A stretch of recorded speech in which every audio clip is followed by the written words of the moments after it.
بسم اللہ الرحمن الرحیم۔ السلام علیکم۔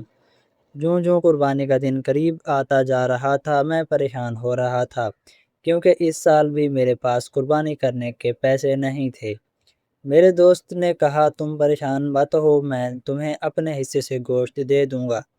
یہ سن کر میں خوش ہو گیا۔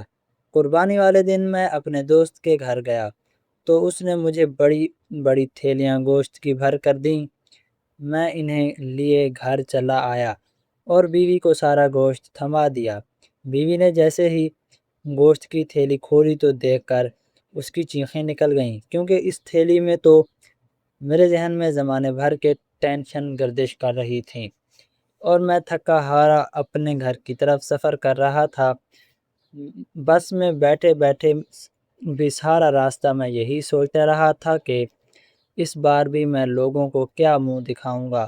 میں چاہتا تھا کہ میری ناک اونچی رہے، گلی محلے والوں کو ہمارے حالات کا علم نہ ہو، اور خاص کر میرے سسرال والوں کو۔ میری بیوی بہت اچھی تھی، اس نے تو کبھی مجھے میری غربت کا احساس نہیں دلایا تھا، لیکن میں اپنے سالوں اور ساس سسر کے آگے اپنی عزت کا بھرم قائم رکھنا چاہتا تھا۔ پچھلے سال بھی جب میں نے قربانی نہیں کی تھی تو بہانہ کر دیا تھا کہ آخر تک کوئی اچھا جانور سمجھ نہیں آیا، اسی لیے میں نے نہیں خریدا۔ اس بار میں کیا کہتا؟ پھر محلے والے بھی اکثر روک کر پوچھتے تھے کہ بھائی مدثر، تم جانور کب لا رہے ہو؟ خاص کر جب میں بچوں کے اصرار کرنے پر انہیں کسی جانور کا دکھانے لے جاتا تو سب بڑا چڑھا کر قیمتیں بتاتے اور مجھ سے بھی پوچھتے کہ اب کب لا رہے ہیں، اور یہ وہ سوال تھا کہ جس کا جواب دینے کے لیے میں ہمیشہ جھوٹے بہانے بنایا کرتا تھا۔ میرے اندر کبھی اتنی ہمت پیدا ہی نہیں ہو سکی کہ میں کسی کو یہ کہتا کہ میرے حالات ایسے نہیں ہیں کہ میں جانور خرید سکوں۔ اب میں یہی سوچ رہا تھا کہ بس 15 دن باقی تھے اور میری جیب پوری طرح خالی تھی۔ گھر کا گزارا ہی مشکل سے ہو رہا تھا، جانور لینا تو میرے بس کی باہر میں تھا۔ میں اپنی چھوٹی شان بڑھانے کے لیے کسی نہ کسی طرح جانور لے لیتا، لیکن کچھ دنوں پہلے ہی بہن کی بیماری کی وجہ سے سارا ہی پیسہ خرچ ہو گیا تھا جو میں نے جانور کے لیے تھوڑا تھوڑا کر کے جوڑا تھا۔ ایسا نہیں تھا کہ میں کوئی برا انسان تھا یا پھر دکھاوا کرنا چاہتا تھا، بس جب بھی کوئی مجھ سے سوال کرتا تو جواب دینے کی مجھ میں ہمت نہ ہوتی، اور یہی وجہ تھی کہ میں چاہتا تھا کہ ہمارے اپنے گھر بھی قربانی ہو۔ سارا راستہ یہی سوچ سوچ کر میرا سر درد کرنے لگا تھا۔ میں کام سے گھر لوٹا ہی تھا کہ میرے بچے مجھے دیکھتے ہی شور مچانے لگے، ابا اس بار ہمارے گھر میں بھی بکرا آنا چاہیے، آپ نے پچھلے سال بھی وعدہ کیا تھا کہ اگلے سال بکرا لے کر آئیں گے، اب پھر بکرا عید آ گئی ہے، اب ہمارے لیے بھی بکرا لے آئیں۔ چھوٹے زبیر کی بات سن کر میں نے گہرا سانس لیا تھا اور وہیں کرسی پر بیٹھ گیا تھا۔ میری بیوی جلدی سے پانی کا گلاس لائی اور بچوں کو ڈانٹتے ہوئے کہنے لگی کہ جاؤ باہر جا کر کھیلو، ابھی ابا گھر آئے نہیں کہ تم لوگوں کی فرمائشیں شروع ہو گئی ہیں۔ زبیر منہ بسورتا باہر نکل گیا تھا، اس کے پیچھے ہی چھوٹا عبید بھی چلا گیا تھا۔ جبکہ میری آنکھوں میں نمی اترنے لگی تھی، میری بیوی نے اس بات کو محسوس کیا تو آہستگی سے کہنے لگی آپ فکر نہ کریں، بچے ہیں، میں انہیں سمجھا لوں گی، تھوڑی دیر میں خود ہی کھیل کود میں لگ جائیں گے، سب بھول جاتے ہیں۔ میں نے ایک نظر بیوی پر ڈالی اور کہا کہ کب تک میں اپنے بچوں سے جھوٹے وعدے کرتا رہوں گا؟ پچھلے سال بھی میں نے ان سے یہی کہا تھا کہ میں اگلے سال ان کے لیے بکرا لاؤں گا، اور اس سے پچھلے سال بھی یہی کہا تھا، لیکن نہ جانے قسمت میں کیا لکھا ہے، ادھار اترتے نہیں ہیں کہ مزید ادھار ہو جاتے ہیں۔ تمہارے گھر والے بھی الگ سوالیہ نظروں سے ہمیں دیکھتے ہیں، میں تو شرم سے پانی پانی ہو جاتا ہوں۔ مہنگائی اتنی بڑھ گئی ہے کہ اخراجات مشکل ہو گئے ہیں، ایسے میں بکرا لینا تو دور کی بات، گوشت خریدنا بھی میری تو اوقات سے باہر ہو گیا ہے۔ میری بیوی کہنے لگی کہ کوئی بات نہیں، اچھا برا وقت آتا رہتا ہے، انسان کو صبر شکر سے کام لینا چاہیے، اللہ نے آپ کو ہاتھ پاؤں سلامت دیے ہیں، آپ محنتی بھی ہیں، جلد ہی سب کچھ ٹھیک ہو جائے گا۔ جو لوگ اللہ پر بھروسہ کرتے ہیں، صبر اور شکر کرتے ہیں، اللہ بھی ان کے ساتھ آسانی کا معاملہ فرماتے ہیں۔ رہی بات میرے گھر والوں کی، تو ہم ان کو دکھانے کے لیے تو قربانی نہیں کریں گے نہ، پھر آپ ان کے بارے میں کیوں سوچتے ہیں؟ میرے بھائیوں کے کاروبار اچھے ہیں، وہ 2 یا 4 بکرے بھی قربان کر سکتے ہیں۔ ہم خود کو ان سے کمپیئر نہیں کر سکتے۔ میں نے بیوی کی طرف دیکھا اور کہا کہ کبھی کبھی میں خود کو دوسروں کے آگے بہت چھوٹا محسوس کرتا ہوں۔ تمہارے گھر والے عید پر بچوں کو زیادہ عیدی دیتے ہیں، قربانی بھی بڑھ چڑھ کر کرتے ہیں۔ میں تو نہ ہی زیادہ عیدی دے پاتا ہوں، نہ ہی قربانی کا گوشت بھیج سکتا ہوں۔ عجیب سی شرمندگی کا احساس ہوتا ہے۔ میری بیوی میرے پاس ہی بیٹھ گئی، کہنے لگی کہ یہ کوئی مواز نہیں، چکر نہیں، عید بھی انسان خوشی سے دیتا ہے اور قربانی بھی اللہ کی رضا کے لیے کرتا ہے، پھر آپ کیوں ان باتوں کو سوچتے ہیں؟ بیوی کی بات سن کر میرے چہرے پر ایک اداس مسکراہٹ آ گئی تھی، اور میں نے دل ہی دل میں خدا کا شکر ادا کیا تھا کہ مجھے ایک پڑھی لکھی اور سمجھدار بیوی ملی تھی، جو دوسری عورتوں کی طرح فرمائشوں کی لسٹ سے لے کر میرے سامنے نہیں کھڑی ہوتی تھی، میری مجبوریوں کو تانا بنا کر میرے منہ پر نہیں مارتی تھی، بلکہ ہر قدم پر میرا ساتھ نبھانے کی کوشش کرتی تھی۔ اور واقعی اس بار بھی اس نے تھوڑی ہی دیر میں بچوں کو یہ کہہ کر بلا دیا تھا کہ اس بار بکرا لیں گے تو پھر اگلی دفعہ نہیں لے سکیں گے، اسی لیے تمہارے ابا پیسے جمع کر کے اگلی بار گائے لائیں گے، بکرے کی ضد نہ کرو۔ بڑی گائے سن کر تو دونوں ہی بچے خوشی میں اچھلنے لگے تھے، اور انہیں اس بات پر بھی کوئی اعتراض نہ رہا تھا کہ اس بار ہمارے پاس بکرا نہیں آئے گا۔ کچھ ہی دیر بعد وہ اپنے دوستوں کو بھی یہی خوشخبری سنا رہے تھے کہ اگلے سال ہمارے گھر گائے آئے گی، اور میں دل ہی دل میں دعا کر رہا تھا کہ یا اللہ کوئی ایسا ذریعہ بنا دے کہ میرے بچوں کی خواہش پوری ہو جائے۔ ہم پر قربانی واجب تو نہیں تھی، کیونکہ اللہ تعالیٰ نے قربانی کے معاملے میں بڑی آسانی رکھی ہے کہ صرف صاحب حیثیت لوگوں پر بھی قربانی واجب ہے، لیکن ہر انسان کا دل چاہتا ہے کہ وہ سنت ابراہیمی کی یاد تازہ کرے، اور میرا بھی دل بڑا چاہتا تھا کہ میں بھی بکرا لاؤں، اسے پیار سے سنبھالوں، خیال کروں اور پھر اللہ کی راہ میں قربان کر دوں، لیکن بس حالات نے اجازت نہیں دی تھی۔ میں نے اسی رات کو 2 رکعت نفل پڑھی اور اللہ سے اپنے حالات کی بہتری کے لیے دعا مانگی۔ میں چاہتا تھا کہ میرے گھر بھی رونق لگے، میرے بچوں کی خواہشیں بھی پوری ہوں۔ ہر باپ کی طرح میرا بھی یہی ارمان تھا کہ میرے بچوں کو کسی چیز کی کوئی کمی نہ ہو۔ کافی دیر تک میں جب جائے نماز پر بیٹھا رہا تو میری بیوی کہنے لگی، مدثر آپ چھوٹی چھوٹی باتوں پر پریشان نہ ہوا کریں، بچے معصوم ہیں، انہیں ہمارے حالات کا اندازہ نہیں ہے، اب کیوں اپنا دل ہلکان کر رہے ہیں؟ میں نے جائے نماز اٹھائی اور بیوی سے کہا کہ بس فرزانہ تم دعائیں کرتی رہا کرو، اللہ بیوی کی دعائیں شوہر کے حق میں بہت جلد قبول کرتا ہے۔ فرزانہ مسکرا کر کہنے لگی، یقین کریں مدثر، دن رات آپ کے لیے دعا مانگتی ہوں، لیکن میری دعاؤں میں پیسہ یا دولت نہیں بلکہ آپ کی صحت و تندرستی اور ہمارے رزق میں حلال کی برکت ہوتی ہے، مجھے ایسی کوئی چیز نہیں چاہیے جو حرام کے پیسے کی ہو۔ بیوی کی بات سن کر میں حیران ہوا کہ وہ ایسی بات کیوں کر رہی ہے، تو وہ بتانے لگی کہ پچھلی گلی میں کوئی بہت بڑا جانور لایا ہے اور وہ آدمی سودا کا کام کرتا ہے، بتائیں ایسے پیسوں سے کیا قربانی کرنا ٹھیک ہے کہ غریبوں کو حلال کر کے ان کے پیسوں سے جانور خریدا جائے؟ پھر اللہ تعالیٰ تو ایسے لوگوں کی قربانی بھی قبول نہیں فرمائے گا۔ میری بیوی مجھے کہنے لگی کہ نہ حرام کے پیسوں کی قربانی قبول ہو سکتی ہے، نہ سود کے پیسوں کی قربانی ہو سکتی ہے، تو پھر ایسی قربانی کا کیا فائدہ؟ قربانی اللہ کے لیے ہے، دنیا کو دکھانے کے لیے نہیں ہے، اسی لیے جب اللہ تعالیٰ ہمیں توفیق دے گا تو ہم پورے دل کے ساتھ قربانی کریں گے۔ میری بیوی کی باتوں نے مجھ میں ایک نئی روح پھونک دی تھی، اور میں نے اس بات کا عزم کر لیا تھا کہ میں محنت سے حق حلال کی کما کر اپنے بچوں کی اس خواہش کو بھی ایک دن ضرور پورا کروں گا۔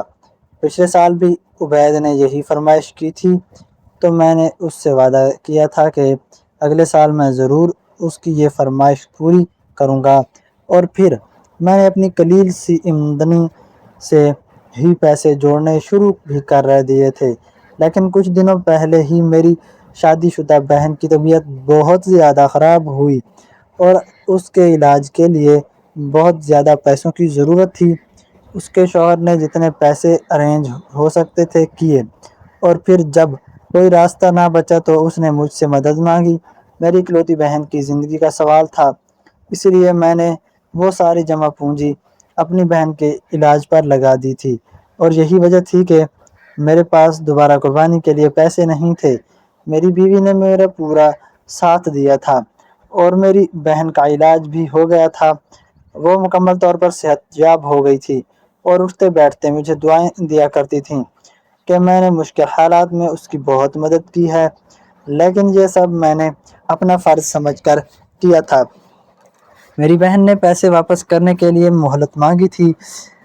اس کا کہنا تھا کہ وہ میرے خرچ کیے سارے پیسے واپس کر دے گی، لیکن میری غیرت کو یہ بات گوارا نہیں تھی کہ جو پیسہ میں نے بہن کے علاج پر خرچ کیا اسے میں اس سے واپس لیتا۔ اس لیے میں نے اسے صاف انکار کر دیا تھا کہ مجھے اس سے کوئی ایک پائی بھی نہیں چاہیے، اور میرے اس فیصلے میں فرزانہ نے میرا ساتھ دیا۔ وہ ایک سلجھی ہوئی عورت تھی جو بہن بھائی کے رشتے کو بہت اچھی طرح سمجھتی تھی۔ اس نے کبھی روایتی بھابھی بن کر نہیں دیکھا تھا، بلکہ ہمیشہ صبر شکر کا دامن تھام رکھا تھا۔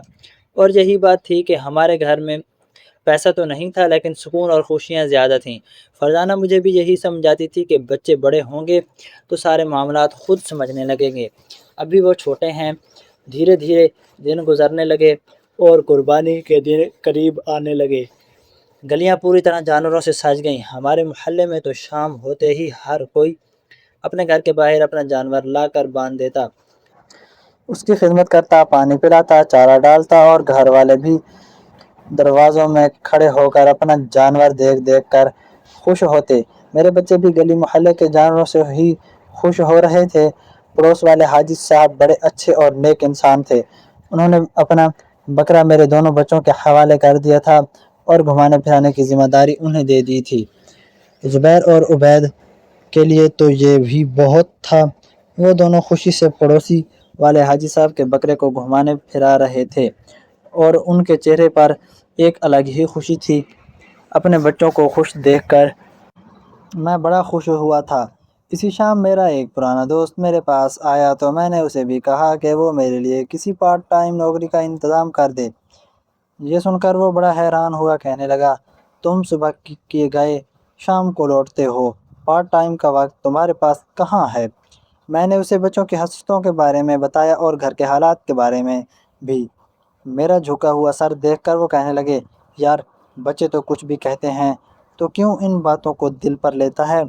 میں نے سسرال والا مسئلہ بھی دوست کے آگے رکھ دیا اور کہا کہ میں چاہتا ہوں کہ میں بھی اپنے سسرال میں گوشت بھیجوں تاکہ میری بیوی کی نظریں اپنی بھابھیوں کے آگے نہ جھکے۔ وہ تو اس بات کو محسوس نہیں کرتی، لیکن مجھے لگتا ہے کہ اس کی بھابھیاں اسے عجیب نظروں سے دیکھتی ہیں۔ ان کی نظر میں ہم بہت غریب ہیں، اور کبھی کبھی وہ باتوں میں میری بیوی کو اس بات کا احساس دلانے کی کوشش بھی کرتی ہیں کہ میں چاہتا ہوں کہ میری بیوی سر اٹھا کر جیے اور کوئی بھی اسے نیچا نہ دکھائے۔ یہ سن کر میرا دوست کہنے لگا کہ بھابھی زیادہ سمجھدار بھی ہیں اور دیندار بھی ہیں، کبھی اپنی بھابھی کی باتوں کو برا نہ منائیں گی۔ یہ دینی فرائض ہیں، ان میں دنیا داری سے کوئی لینا دینا، لیکن میں نے اسی سے یہی کہ دنیا داری کا حساب بھی رکھنا پڑتا ہے۔ کل کو میرے بچے اپنے کزن کے سامنے شرمندہ ہوں گے تو مجھے کیسا لگے گا؟ میں کسی طور پر سمجھنے کو راضی نہیں تھا۔ وہ کچھ دیر سوچنے کے بعد کہنے لگا کہ اس کا ایک آسان سا حل ہے۔ میں نے فوراً اس سے ایک طرف دیکھا اور کہنے لگا، پریشان نہ ہو، سب ٹھیک ہو جائے گا۔ پھر اس نے خصوصی طور پر مجھے تاکید کی کہ عید کی پہلی صبح میں بچوں کو لے کر اس کے گھر پہنچ جاؤں تاکہ وہاں بچے قربانی بھی دیکھ سکیں اور وہ مجھے گوشت بھی دے دے۔ وہ کہنے لگا کہ میں تمہیں اتنا گوشت دے دوں گا کہ تم اپنے سسرال والوں کی اپنی طرف سے بانٹ دینا، اور ایسے ہی ظاہر کرنا جیسے تم نے قربانی میں حصہ لیا ہو۔ تمہارا بھرم بھی قائم رہ جائے گا اور پریشانی بھی نہیں ہوگی۔ میرا دوست بہت ہی اچھا اور نیک تھا، وہ میرے بچوں کو بھی اپنی اولاد کی طرح رکھتا تھا اور مجھے نہ ہوں سب ٹھیک ہو جائے گا، سب ٹھیک ہو جائے گا۔ پھر اس نے خصوصی طور پر مجھے بھی بھائیوں کی طرح ہی سمجھتا تھا اور اسی لیے اس نے میری اتنی بڑی مشکل حل کر دی تھی۔ اس لیے میں نے حامی بھر لی اور پھر عید کے دن نماز کے بعد اپنے بچوں کو لے کر سیدھے اپنے دوست کریم کے گھر پہنچ گیا۔ کچھ ہی دیر بعد قربانی کا فریضہ مکمل ہوا اور بچے خوشی خوشی گوشت بنتا ہوا دیکھنے لگے۔ کسائی اپنے کاموں میں مصروف تھے۔ میں نے واپسی کی اجازت مانگی تو کریم نے روک لیا، کہنے لگا گوشت لے کر جانا، اور پھر گھنٹے بعد اس نے بڑی بڑی تھیلیاں بھر کر میرے ہاتھ میں دے دیں، کہنے لگا کہ اب کچھ دن آرام سے گوشت کھانا۔ پھر اس نے مجھے گلے سے لگایا تو میں نے دل سے اس کا شکریہ ادا کیا۔ ایک تھیلی عبید نے پکڑ لی، ایک زبیر نے، وہ دونوں ہی بڑی خوشی تھے۔ ابھی ہم دوست کے گھر سے نکلے ہی تھے اور پیدل واپسی کا سفر طے کر رہے تھے کہ اچانک ہی ایک چیل آئی اور عبید کے ہاتھ سے تھیلی جھپٹ کر گئی۔ یہ دیکھ کر عبید چیخ چیخ کر رونے لگا۔ چیل کافی اوپر چلی گئی تھی، اس لیے میں بھی کچھ نہیں کر سکتا تھا۔ میں نے عبید کو خاموش کروایا اور کہا، بیٹا اسی میں اللہ کی رضا ہوگی، چلو کوئی بات نہیں۔ زبیر کے ہاتھ میں جو تھیلی تھی ہم نے گھر جا کر وہی پکا لی گئے۔ پھر ہم چلنے لگے تھے کہ وہیں چیل دوبارہ آئی اور ہمارے سامنے گوشت کی تھیلی دوبارہ پھینک کر چلی گئی۔ عبید نے بھاگ کر وہ تھیلی اٹھائی اور کہنے لگا، دیکھیں ابا ہماری تھیلی ہمیں واپس مل گئی ہے۔ میں بھی خوشی خوشی ہوا کیونکہ گوشت کی تھیلی جیسی تھی اسی حالت میں ہمیں واپس مل گئی تھی۔ میں نے خدا کا شکر ادا کیا اور دونوں تھیلیاں لے واپس گھر چلا آیا۔ ہم اندر داخل ہوئے تو سامنے ہی میری بہن کے بچے کھیل رہے تھے کہ دیکھ کر مجھے بڑی خوشی ہوئی کہ میری بہن آئی ہوئی تھی۔ میں نے سوچا کہ آج تو اسے گوشت کھلاؤں گا، ورنہ گھر میں جو دال سبزی پکی ہوتی وہ ہمیشہ وہی کھا کر جاتی تھی۔ میں تو گوشت کی تھیلیاں لیے باورچی خانے میں پہنچا تو فرزانہ نے پہلے سے ہی کھانا پکانے کے لیے کھڑی ہوئی تھیں۔ وہ کہنے لگی کہ تھوڑی دیر پہلے ہی پاس پڑوس سے کچھ گوشت کی تھیلیاں آ گئی تھیں، اسی لیے وہ میری بہن کے لیے گوشت بنانے کھڑی ہو چکی تھی۔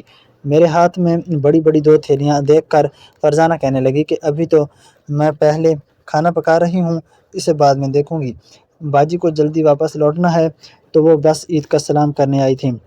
میں نے ہی زبردستی روک لیا تھا۔ پھر فرزانہ نے گوشت کی تھیلیاں ایک طرف رکھوا دی تھیں، پھر اس نے بڑی بہن کے لیے گلی سے آئے گوشت سے ہی بریانی تیار کی تھی اور پھر دسترخوان بچھا دیا تھا۔ میری بہن کے حالات بھی زیادہ اچھے نہیں تھے، لیکن جب بھی وہ ہمارے گھر آتی اور میری بیوی اس کی خاطر مدارت کرتی، وہ خوشی خوشی ہمیں دعا دیتی چلی جاتی۔ اب وہ بھی جب وہ کھانا کھا کر دوپہر کو جانے لگی تو فرزانہ نے دوست کے گھر سے آئی 2 تھیلیوں میں سے ایک بڑی تھیلی اٹھا کر اسے دی اور کہنے لگی، باجی آپ یہ لے جائیں۔ یہ دیکھ کر میری بڑی بہن بہت خوش ہوئی اور اس نے دل سے دعا دی کہ اے اللہ میرے بھائی کے دسترخوان میں مزید برکت دے، اور یہ دعا سن کر میں خوشی سے آمین کہا۔ اس کے جانے کے بعد فرزانہ باورچی خانے میں گئی اور میرا لایا گوشت کھول کر صاف کرنے لگی۔ ایک تھیلی وہ تو اپنے دے چکی تھی، ایک ہی تھیلی ہمارے پاس تھی۔ وہ ہمیشہ گوشت کو چھوٹے چھوٹے پیکٹس بنا کر فریزر میں رکھا کرتی تھیں۔ جیسے ہی اس نے گوشت کی تھیلی کھولی تو اس کی چینخ نکل گئی۔ میں جو ابھی دروازے پر ہی کھڑا تھا، الٹے قدموں واپس دوڑ کر آیا اور دیکھا تو گوشت کی تھیلی کھولی کھڑی تھی اور اس کی نظریں تھیلی کے اندر میں نے چھپا ہوا پوچھا کیا ہوا ہے تو وہ گھبرا کر کہنے لگی، آپ یہ گوشت کہاں سے لائے ہیں؟ میں حیران ہوا اور اس نے کہا کہ نہیں معلوم ہے کہ میں دوست کے گھر گیا تھا اور اسی نے یہ تھیلیاں دی ہیں، آخر کیا ماجرا ہے؟ اس نے گوشت کی تھیلی میں ہاتھ ڈالا اور ایک چیز نکال کر میری طرف بڑھائی، جسے دیکھ کر میں حیران رہ گیا کہ یہ کیا چیز اور کہاں سے آئی۔ میں نے کہا یہ ہماری تو نہیں ہے، شاید میرے دوست نے غلطی سے ڈال دی ہے، پھر نہ جانے کیسے آئی ہے، مجھے کچھ پتہ نہیں ہے۔ میں اپنے دوست کو فون ملایا اور ڈھکے چھپے لفظوں میں اس سے پوچھا کہ کیا اس نے گوشت میں تھیلی میں مجھے کچھ اور بھی ڈال کر دیا تھا۔ وہ کہنے لگا، نہیں، کسائی نے جیسے ہی گوشت بنایا میں نے تمہارے سامنے تھیلی بھر کر تمہیں دی۔ اب تو میں اور بھی پریشان ہوا کیونکہ وہ چمکتی ہوئی چیز میرے ہاتھ میں تھی جو ایک سونے کا لاکٹ تھا۔ اور کافی بڑا اور بھاری تھا، سمجھ ہی نہیں آ رہا تھا یہ کہاں سے آیا۔ اتنے میں عبید کھیلتا ہوا وہاں آ گیا۔ جب اس نے دیکھا تو یہ کہنے لگا، ابا جب چیل نے جھپٹا مارا تھا تو یہ لاکٹ اس کے منہ میں تھا، اور پھر جب تھیلی واپس آئی تو ہم ایسے ہی اٹھا کر لے آئے۔ شاید چیل کے منہ سے یہ لاکٹ اس تھیلی میں آ گیا تھا۔ یہ سنا تھا کہ میں دنگ رہ گیا۔ چیل کا ہماری جھپٹنا اور پھر واپس ہمارے سامنے پھینک جانا، اور وہ بھی سونے کا لاکٹ کے ساتھ، یہ بات میرے لیے بہت ہی ناقابل یقین تھی۔ مجھے وہ لاکٹ دیکھ کر خوشی بھی ہو رہی تھی کیونکہ وہ سونے کا بڑا سا لاکٹ تھا۔ میری بیوی کہنے لگی، یہ ہمارا نہیں ہے، نہ جانے کس کا ہے، یہ استعمال نہیں کر سکتے، آپ جا کر معلوم کریں، فتویٰ لیں کہ اس کا کیا کرنا چاہیے، کیونکہ چیل کہاں سے لائی ہے اس کے بارے میں تو کچھ بھی نہیں کہا جا سکتا۔ اور پھر اپنی بیوی کی بات پر ہی میں عصر کی نماز کے بعد مفتی صاحب کے پاس پہنچ گیا جو مسجد کے امام تھے۔ انہیں ساری بات بتائی تو وہ کہنے لگے کہ مسجد سے ایک اعلان کر دیتے ہیں کہ اگر کسی کو کوئی قیمتی چیز گم ہے اور وہ محلے سے ہے تو رابطہ کر لے، اگر 2 دن تک کسی نے رابطہ کر لیا تو ٹھیک ہے، ورنہ پھر یہ فروخت کر کے کسی ضرورت مند کی مدد کر دی جا سکتی ہے، یہی شریعت کا تقاضا ہے۔ مفتی صاحب جانتے تھے کہ میرے حالات کس طرح کے تھے، کہنے لگے کہ اگر اس کا صحیح حقدار نہ ملا تو پھر اسے فروخت کر کے تم اپنے گھریلو معاملات میں اس پیسے کو خرچ کر سکتے ہو۔ میں نے کہا کہ نہیں، پہلے میں اصل حقدار کا انتظار کروں گا۔ پھر ہم نے مسجد سے اعلان کروا دیا، پر دن گزر گئے، 2 ہفتے گزر گئے، لیکن کوئی بھی شخص نہ آیا۔ شاید چیل کسی دور دراز ایک علاقے سے یہ لاکٹ لے کر آئی تھی اور اسے ہماری تھیلی میں ڈال گئی تھی، یا پھر خدا نے ہی اسے ہمارے لیے بھیجا تھا۔ جب 2 ہفتے گزر گئے تو پھر میں نے مفتی صاحب کے مشورے سے ہی اس لاکٹ کو فروخت کیا اور ہمارے ہاتھ میں تقریباً لاکھ روپے آ گئے۔ میں نے بیوی سے پوچھا کہ اب ان پیسوں کا کیا کرنا ہے، تو وہ کہنے لگی کہ اس سے اب چھوٹا سا کاروبار شروع کر دیں، کیونکہ کاروبار سنت عمل ہے اور اسی میں ہی برکت ہے، نوکری میں کچھ نہیں رکھا۔ آپ اللہ کا نام لے کر کاروبار شروع کریں، انشاءاللہ سب ٹھیک ہو جائے گا۔ اپنی بیوی کے کہنے پر میں نے کاروبار شروع کر دیا اور پھر کچھ عرصے بعد ہی اس کی صبر اور شکر کی برکت سے میرے کاروبار میں ایسی ترقی پائی کہ میں ہرگز مہینے کے ساتھ ساتھ میرے حالات تیزی سے بدلتے چلے گئے، اور پھر کچھ ہی عرصے بعد ہمارے حالات اتنے اچھے ہو گئے کہ ہم دوسروں کی مدد کرنے کے قابل ہو گئے۔ میری بہن کی دعا قبول ہوئی تھی، میری بیوی کی دعا قبول ہوئی تھی، اور میرے حالات پوری طرح ہی چمک گئے تھے۔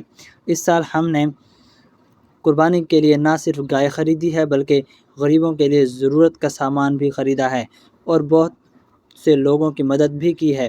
میری بیوی نے کہا ہے کہ ہم ایک جانور ایسا ذبح کریں گے جس سے ہم صرف غریبوں کو گوشت بانٹیں گے اور اس میں کسی اور کا حصہ نہیں ہوگا، باقی ہماری قربانی الگ ہوگی۔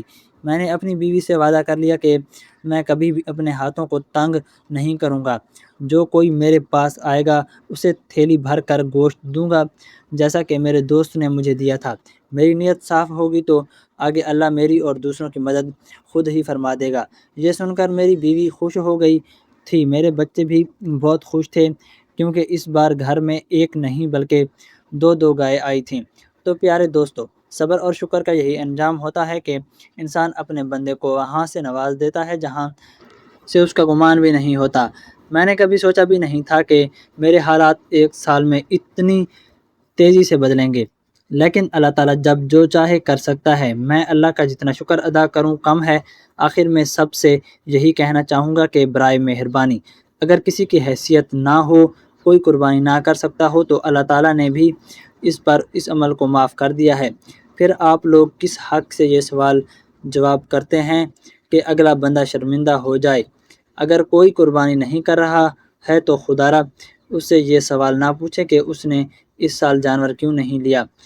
آپ نہیں جانتے کہ کس کے گھر کے حالات کیسے ہیں، لیکن آپ کے یہ سوال کسی دوسرے کو ڈپریشن میں ڈال سکتے ہیں، بالکل اسی طرح جیسے میں نے بھائی کی سال ڈپریشن میں گزارے ہیں کہ اپنے اس سسرال والوں کو کیا منہ دکھاؤں گا، گلی محلے والوں کو کیا جواب دوں گا۔ کیا آپ جانتے ہیں کہ آپ ایسے سوالوں سے کوئی بچہ خود کو کمتر محسوس کر کے اپنی زندگی میں بہت پیچھے جا سکتا ہے، اس لیے اس طرح کے سوال جواب سے گریز کریں۔ اگر کسی نے قربانی نہیں کی ہے تو خود اپنی قربانی سے اس کے گھر گوشت بھجوائیں اور غریبوں کی مدد کریں، نہ کہ اپنی حقارت بھری نظروں سے ان سے جینے کا حق چھین لیں۔ ناظرین، مزید اس طرح کے سبق آموز واقعات اور کہانیاں سننے کے لیے ہماری ویڈیو کو لائک کریں، شیئر کریں اور ہمارے چینل کو سبسکرائب کریں، شیئر کریں۔